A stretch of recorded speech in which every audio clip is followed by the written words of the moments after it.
Bakit kaya grabe ang iyak ni Ayabs habang nagdadasal? Nandito kami sa chapel ng Mega Mall. Dito kami madalas nagdadasal, nagsisimba ni Ayabs at ng family namin. At makikita nyo rito, mapapanood nyo rito na itong si Ayabs, grabe ang iyak habang kinakausap si God. So, ganito kasi ang nangyari niyan.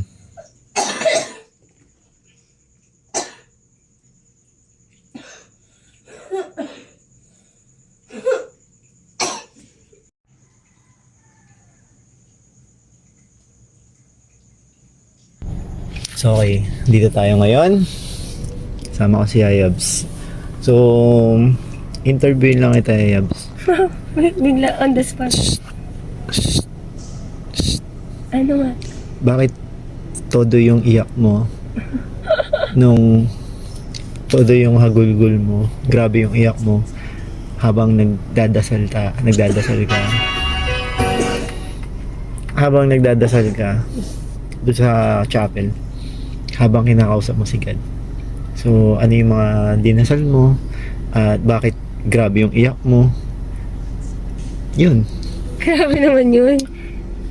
Pwede kang sumagot ng walang hindi tumatawa. Wait lang kasi naiiyak ako kaya kailangan ganun. Sige, pwede kang umiyak ulit. Okay lang, sige, pwede kang umiyak ulit. Okay lang naman yun, iiyak mo ulit yan. Much better kang iiyak mo ulit yan. It's okay. No? Yeah. Hindi. Siyempre, naisip ko naman number one, siyempre. Wait lang. Yung mga mahal ko sa buhay na may iwan, siyempre. Lalo na, siyempre maliliit pa yung mga anak natin. O, diba?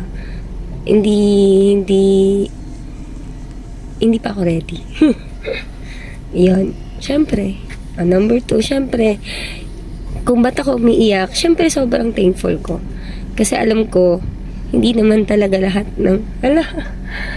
ng tao nabibigyan ng second chance. Second chance I ba yun? think lang naman na second chance ba yun. Hindi naman second chance yun eh. Sa akin, hindi siya second chance. Ano na siya? Pang-apat na chance. Yung una, yung sinugod ka ni sinugod ka ni Mulot doon sa Amang Rodriguez din. Natatanda mo po ba yun? Yung pero hindi siya sobrang- hindi siya asthma, hindi siya hika. Parang ano ba nangyari doon? Tension naman yata yun. So, yung sabi lang ng nurse doon, ma'am, kumalma ka lang, magiging okay ka. Yun lang naman sinabi. Ano yun? Strong emotion lang din yun, di ba? Parang hyper. Basta may So, sinabi parang sila. yun yung time na ano, yun yung doon yung lumabas yung lagi kang hinihimantay, pero yun nga. Parang akala natin na stroke ka na kasi hindi, parang na epilepsy. Oo, tsaka hindi na ako makagalaw. I mean, namamanhid. Parang akong stroke. Parang ganun yun eh. Namamanhid yung mga katawan ko, ganun. Tapos, hindi mo maintindihan, nagsishake ka, ganyan. Pero, based dun sa doctor, tsaka mga lumalabas din na google ko, ano lang siya, trigger lang sa stress, ganyan, or strong emotion, ganun. Pero, pag na-relax, okay naman na. Parang ganun. So ano ba yung nauna ulit? Yung asthma mo na attack na sinugod ka ulit doon or yung Hindi, yun talaga. So hindi, yung iba pa yung parang na epilepsy, di ba sinugod ka ulit doon, parang nag-ano ka na ulit?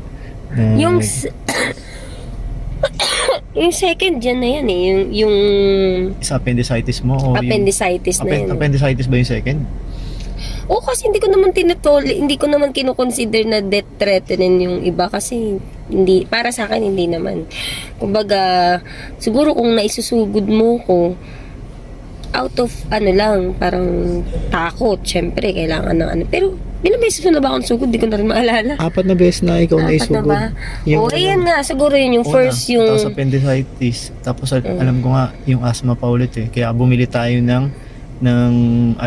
nebulizer. Oo. Yun yung pangalawa ata yun. Oo. Kaya ka nagkaroon ng nebulizer. O pangalawa yun bago ka nag-appendicitis. Oo. So, pangatlo yung Pangatlo yung appendicitis. appendicitis. At Pangapat yung ngayon. yung pang-apat. Yung Tsaka- sobrang tindi. Mm. Doon mo talaga mararamdaman na parang sobrang kulang na ng oras mo. Yung halo-halo na yung nararamdaman mo, halo-halo na yung naiisip mo. Gusto mong kumalma, pero hindi ka makakalma. Kasi bukod sa hindi ka nga makahinga, syempre at the same time, yung utak mo, ang daming iniisip. Kasi syempre, pag nandun ka na pala sa moment na ganun, syempre, naisip mo na, paano kapag nga natuloy, ganun.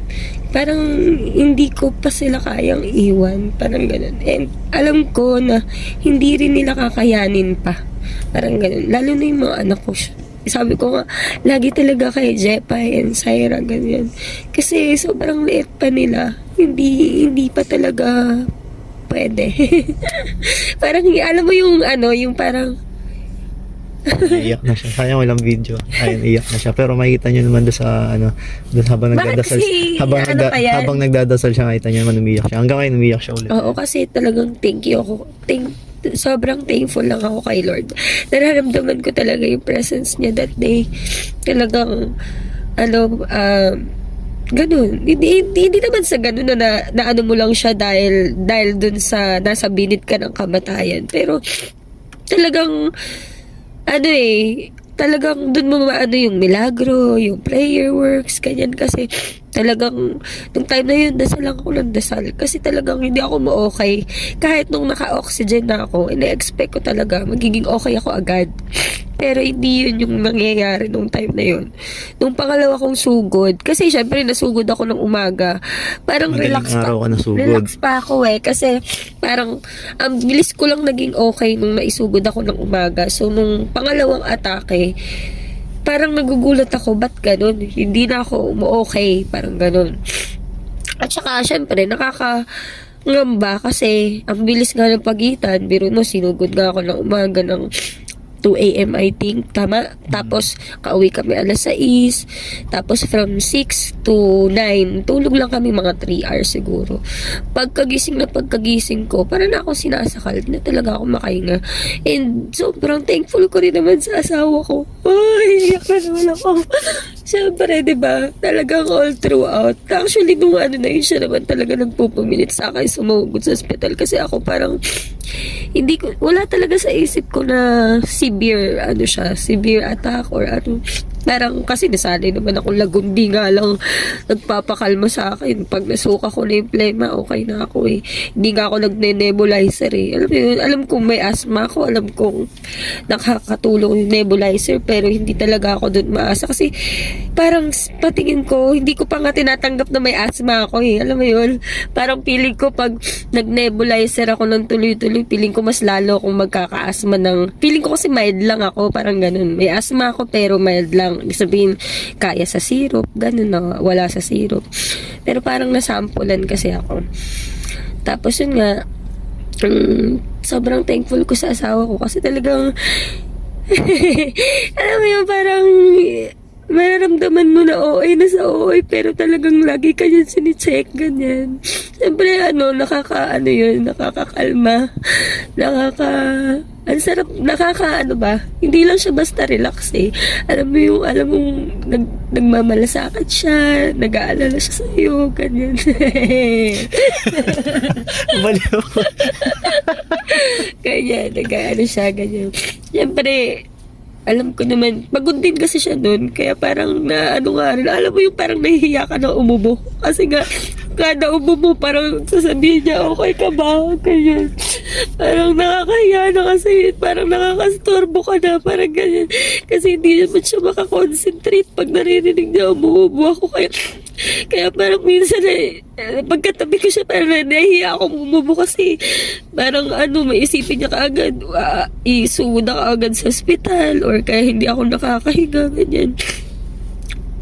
Ayun, so yan. Kaya naman talaga bottom line, ba't ako naiiyak? Sobrang thankful lang talaga ako. Tsaka, ko talaga, alam mo, napakagaling nun. Kasi, hindi lang basta na-cure, ganyan. Para kasi syempre, ang dami naming doubt.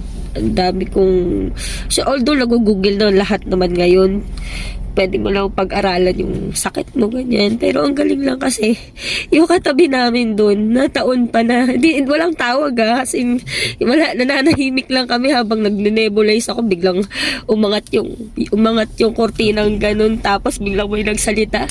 Alam mo ba, yung wife ko, 20 years nang may asthma, ganyan. Tapos, galing lang, parang hindi ko alam kung coincidence lang yun, pero as in, parang yun na yung naging doktor kasi lahat ng lahat ng tips sa pag-handle ng may Ang asthma. pangalan niya, Edward? Shout out Yeah. kay Kuya Edward na hindi talaga namin alam, parang biglang sumulpot na lang sa gilid. And ako, I believe talaga na ginamit talaga yung katauhan niya ni Lord para i-guide ako. Kasi talagang I ask for guidance talaga na nagsasorry ako kung antigas ng ulo ko, ganyan. Kasi Matigas pa ulo mo. Matigas pa ulo mo. kasi nga, Matigas pa ulo mo. possible din naman talaga na Katulad nga, tinatanggap ko katulad na nga sinasabi ko sa'yo kaya paulit. naging ganito. Katulad nga paulit-ulit ko sinasabi sa'yo, ang sakit mo, kulang sa disiplina. Pero hindi nga sa kape. Hindi nga sa kape. Tingnan mo, yung mga puyat. Yan. Ang lakas mo magpuyat. Laki. Malakas ka mag... Oo. Ano rin yun, kumbaga awareness din talaga na kasi nga, gusto mo nga naman kumita ng pera eh. Pero, pag nandun ka na sa moment na yun, realize mo rin na kikitain mo naman talaga pa. Kesa yung, wala, mauuna ka eh. Baka abonado pa yung kinita mo, pampalibig mo. Tapos, yung grip ng anak mo, ng mga nagmamahal sa'yo, magulang at mga kapatid mo. So, talagang kahit paano, talagang invest din talaga sa health. And yun nga. Huwag masyado. Siyempre, discipline talaga. Totoo naman talaga. Pero hindi talaga sa kape. Mag-exercise ka na. Nag-exercise naman ako. Ay, nako. Mahirap lang Ayun na, kasi. mag-umpisa na kayo mag-away. Anyway, so, Start yun. na naman kami. Nag-exercise daw siya. Ay, nako. So, yun. Ayun. Let's see kung ano yung mga susunod na mangyayari, and hopefully maging okay na si Yayabs. And ayun nga lang, so medyo sabi nga nung ni Doc Edward, and Doc Edward na yung tawag natin, maintenance mo na talaga. Ano mo na, habang buhay mo na siyang dala-dala yung maintenance mo para sa asthma mo. So na-confirm na yung yung sakit mo na Bronchial. ano ba? Paano babasahin yun? Hindi ko rin alam. Bronchial asthma. Yan. So, bronchial asthma. So, parang severe. Parang ganun. Oo, So, ayun. kasi So, 3 times a week siya. so, si mama, kakawala lang niya last month. And yun nga yung nangyari. Na inatake rin siya ng asthma. Ayun, isa rin yun sa naka-affect Wala sa lang akin. siyang kasama nung inatake siya nun. So, kung may kasama pala talaga siya nun, na-extend pa yung buhay niya. So, buti ito si Yayabs, nandito ko na. Gustong-gusto ko na siya isugod sa ospital kasi iba na yung umuubo siya, pero iba na yung hindi katulad dati na pag sumuka siya. Dati kasi pag sumuka siya, okay na yung kalagayan niya. So, makakatulog na siya, kinabukasan na okay na agad yung pakiramdam niya. Pero itong huli na nangyari, nakailang suka na siya, sinasabi niya, nailabas ko na yung plema, magiging okay na ako. Pero hindi ganun yung yung itsura ng mukha niya. Mukha siyang parang na siyang tuyong-tuyo na nun. Tapos Dehydrate na pala talaga. tapos yung may halak pa rin siya, may whistle yung yung ubo niya. So sabi ko hindi na normal, tara na. Pero ayaw pa rin niya, kaya ginawa ko, nagbihis na ako, dire-diretso na ako, nagbihis na ako, as in hindi pala ako nagsapatos, kasi nagbihis na ako. Then kinuha ko na yung sabi ko, tara na. Yun, no choice siya, di sumama siya. And nung pagdating na sa East Avenue, yung first hospital na pinuntahan namin, 2 hospital pinuntahan namin nung umaga, madaling araw, East Avenue. So, oxygen and then nebulizer, naging okay siya agad doon. Yun lang talaga pag-uwi.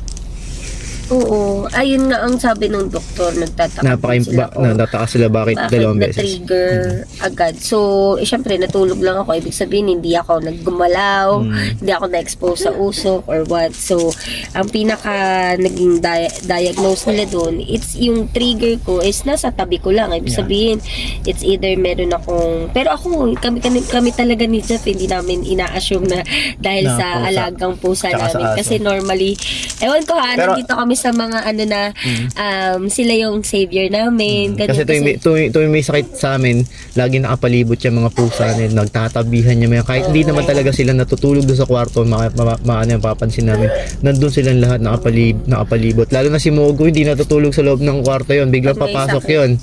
Kahit sobrang dungis na ni Mogo, So matutulog baka yan. yung B4 lang talaga. Hindi, baka yung katol. Oo, yun. Yung katol, tsaka yung, yung humidifier, yun. So, Oh, pero ano naman, syempre gumigitna pa rin tayo kasi mahirap pa rin naman. So, ngayon, hindi, kumbaga normal pa rin, may pets kami, ganyan. Siguro nilalabas na nga lang bago matulog, ganun lang. Pero, hindi kami naniniwala na yun talaga yung nagkukos.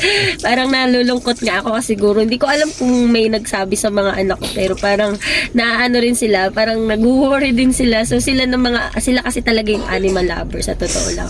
So, parang sila yung Jasper, go out, ganun. Parang ako, parang na-hurt ako para sa kanila na kailangan nilang gawin yun. So, ako pa yung nagsasabi na, itong mga huli, katabi natin sila matulog, hindi ka naman na inatake. oo, diba? Yung ang ano mo ngayon, ang symptoms mo ngayon yung ubo lang talaga eh. Merong ubo ka ng yung ubo, pero whistle dahil sa plema. pero hindi ka na inaatake ulit ng ganun. Nung hindi na ako nagkatol, kagabi nagkatol ako, medyo umano ka. Oo, yun na naman. Oo. Yun. Yan. So, usok talaga. Malamok kasi, malakas talaga yung usok sa akin na. Kasi sa totoo lang, ang analysis din talaga ng doktor, syempre may mga triggers. Pero, sana nga, hindi naman talaga yung sinasabi ni Jeff na lahat yun talaga nakakapag-trigger sa akin. Siguro mga iilan lang dun. So, yun yung kailangan ko yun ma-analyze. Kasi syempre, parang ang asthma naman, para lang siyang allergy rin talaga. Pag naiwasan mo yung mga nagkukos ng attack na yun, syempre with the use of maintenance and proper, exercise and diet, talagang, siguro, talagang magtutuloy-tuloy na gumaling si Yayaw. Yes naman. So, ayan tayo, syempre, kumbaga, hindi mo, kasi yan di ba, pag nagkamali ka na, dapat natuto ka na, ganyan. Syempre, i-apply mo, ganyan. Pipilitin mo. Ayan, pipilitin daw niya. Pipilitin mo i-apply na. Mag-exercise ka na. Oo, yes. Mag-exercise ka na. Nag-exercise daw siya. Totoo naman. Ang kulit mo talaga. Anyway, so yun. So, shoutout muna kay Doc Jeffrey. Maraming salamat. Kay Doc Jeffrey Ay, oo, Carbateja. Doc Jeffrey, kasi alam mo yan, isa sa mga maaasahan ng, parang naging family doctor na yan ng walang bayad, na talagang serbisyong pamilya lang, ganun, yung parang kahit puyat, pagod sa duty niya, kapag may concern kami, nagre-reply yan agad, ganyan, tapos talagang nagre-recommend ng pwedeng gawin, ganyan. So, shout out to Doc Jeffrey na lagi namin naasahan. So, talagang kami, kaya gusto namin lalapit din siya sa amin kasi talagang ang hirap na ibalik yung ganong, diba, ganong care sa amin. So, syempre, buhay kasi yan eh. Alam mo yun, hindi lang siya basta-basta, napapalitan ng thank you, ng So, ang sarap na meron tayong mga taong ganyan nalalapitan. Yun. Grabe, may bigla ang ganito eh, no? So, yun. Lang syempre para for for bang tawag doon? Documentary. Hindi para Awareness, for awareness din sa iba na yung mga ganyan yung minsan siguro disiplina na sobra naabuso ang katawan. Inabuso ang katawan. Actually, wait lang. Meron din ako pero sa akin sa next part na natin pag-usapan yun. Pero ngayon, concentrate mo tayo kay... Kung prepared pa ako, actually to bigla lang ako hinila. Akala ko nga kung anong gagawin namin dito sa kotse. Pero siguro kung medyo prepared din ako, mas marami pa akong mas-share sa inyo. Siguro i-edit na lang namin to. Sa next episode. Oo, yan. Kasi on the spot to, as in talaga wala akong idea na magaganto-ganto pala kami. Iyak siya ngayon. Anyway, iiyak pa rin naman siya sa susunod. At saka hindi, iyakin naman kasi talaga ako. Pero yun nga, most of all things, God talaga, alam mo, isa sa mga natin, wag natin talagang kalimutang magpasalamat, magdasal, kasi talagang more than medicine, more than talagang si God naman talaga magpapagaling sa atin. Alam mo, buhay naman talaga ay utang natin sa Kanya. So, siya lang talaga ang may kapangyarihan, i-extend yung ating buhay. Yes! Thank you, Lord! So, ayan. Sabi ko, nag-thank you din ako kay God. Sabi ko, thank you God for saving my Savior. Yes! Ano ibig sabihin? English. Gusto ko mas ma-explain mo yun, syempre. Di ba ikaw ang nag-save sa akin? Yan! Sarap naman pakinggan nun, di ba? Parang ang sarap mo na lang iniintindihin para explain. Sinave siya ni God. So, yun. Maraming salamat. So, hanggang sa susunod na na talakayan. Podcast. Yayab podcast na to. Okay. So, yun lang. Hanggang dito na lang mga Yayabs. Thank you so much. And sana tuloy-tuloy na ang pag-recover na ito ni Yayabs. I love you so much, Yayabs. Love you too. Bye-bye. Bye.